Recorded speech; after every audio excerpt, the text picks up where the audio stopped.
Part H of question 8 asks us to find the measurement of angle 1 in this diagram shown here.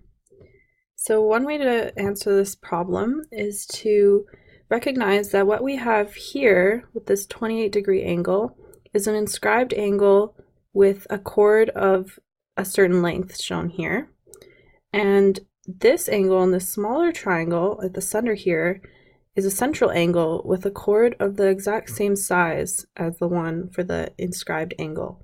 So we can use our relationship between central and inscribed angles here to figure out what this angle is. So I'm going to call that C for now. And so we know that the relationship is that an inscribed angle, or I, is equal to 1/2 of a central angle, or C, with the same chord.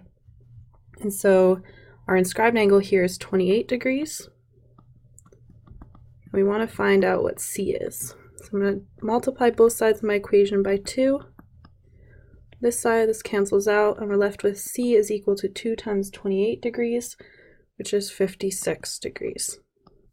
So central angle here is 56 degrees. So now looking at this smaller triangle here, you can see that these two sides of the triangle correspond to the radius of this circle. And so these two sides are actually equal to each other. And that means that these two angles down here have to be equal to each other. And so I'm going to call this angle here A. You know, the A and angle 1 are the same measurement.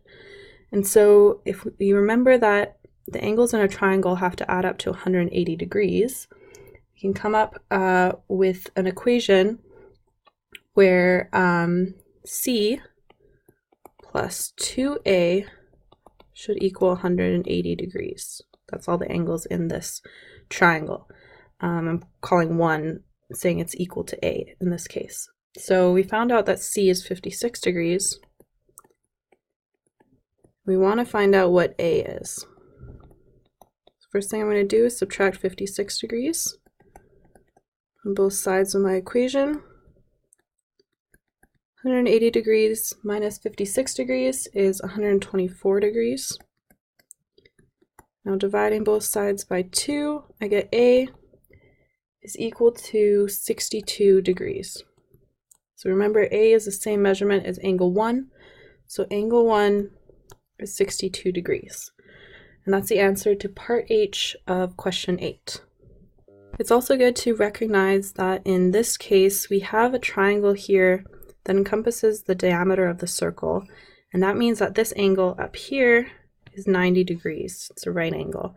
So we didn't really need this to solve the problem, but it's an important thing to get practice at recognizing when you see these sort of diagrams.